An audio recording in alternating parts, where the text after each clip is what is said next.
A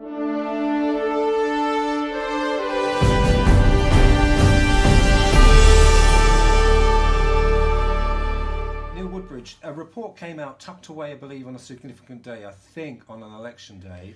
Yeah. Mortality review for people with learning disabilities. Sure. What are your concerns regarding this report? Okay, so I think the report's excellent, but also at the same time incredibly depressing, Michael, because here we are, I don't know how many years, probably 18 years since we've been involved, but 10 years certainly, and things don't seem to have changed. You know, there's a reality that Thurrock's as bad, if not slightly worse than some areas, which means that if you have a learning disability in Thurrock, you're likely to die 20.2 years earlier than anyone else, nothing to do with your learning disability. And so that's, I mean, we'll concentrate on Thurrock mainly, but sure. Are there comparative figures for other areas, Kettering, Torquay, John O'Groats? Yeah, they're all the same. Everyone's showing the same thing, that basically there's, I think it's something like a 28% chance that you'll die under 50. Before you're 50. And so are we no further forward, or are we going backwards? Or it's really difficult, isn't it? Because I could sit here and I could moan about the CCG, go on about the GPs in Thurrock and what a nightmare they can be at times, etc., etc. But there's a reality. This isn't actually any time for setting up factions. The answer to this problem is collaboration, and that's something that TLS traditionally has been very good at, and we want to do more of. Collaborate with whom? I think it's everyone. We've been talking to our friends in Health Watch. They're just as concerned as us. We know lots of people in the voluntary and community sector, but other providers, but also the CCG and the local authority to come together to say, actually, let's see if there's a thorough solution for this problem. So why are we still asking, in 2018, why are we sitting here in May 2018 still asking for that? Why hasn't that been done? I think there have been plans done, there have been strategies before. If I'm being honest, maybe there's not been enough scrutiny. It's come to HOSC and TLS is often cited as the model of good practice, etc. My board worry about that a lot. We actually only work with 40% of the people with learning disabilities in this authority.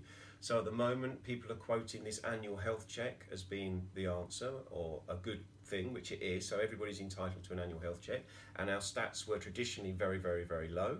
And in Thurrock, we did a lot of work in partnership with the CCG to get more people to have their health checks done. And I think they're saying at the moment that 72% of the people in the borough have had an annual health check. There's a problem with that number. Two things. One is that that's only part of the issue. You can have your car MOT'd, but whether you actually change the tyres is a different matter. And the other problem with it is 72%. So if we say there are roughly 500 odd people with learning disabilities in Thurrock, you're still looking at, 150, 160 people that haven't had an annual health check. Plus, we're not really sure if the 72% are the people that really should have the checks. Did you say you only work with, as Thurrock Lifestyle Solutions, you only work with 40% of people? Roughly, so without sounding too good, where are the other 60%? Right, okay. So other providers. I know we're involved in a lot of stuff in Thurrock, but our other colleagues in different providers work with the other people, or people are simply having a life. You know, they don't necessarily need services or support. Right, are these people maybe just live at home with their parents, or just and that's it, they just crack on? Some people are working. Yeah, some people are living at home with parents. There are some people within that group. We don't run residential care, so there are quite a few residential care homes in Thurrock. But again, our experience of them, you've got somewhere like Satash out there in Ockenden, an outstanding provider. Trust me, their health action plans are probably second to none. So they're a really good, if you're living in residential care, you're probably likely to have a good level of support, possibly, you know. But the reality is there are people probably living out there in the community who we don't know, who only see their GP every now and again, or haven't seen their GP for a long time, who are dying basically, as well as the people that are using services. So it's a mess. Look, there's a reality in Thurrock. If you're a traveller in Thurrock, a male traveller, your average life expectancy is 57 in Tilbury. 57.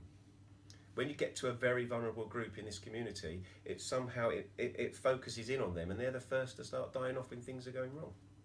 So, bringing it back to where we started, is there any light that has come from this report?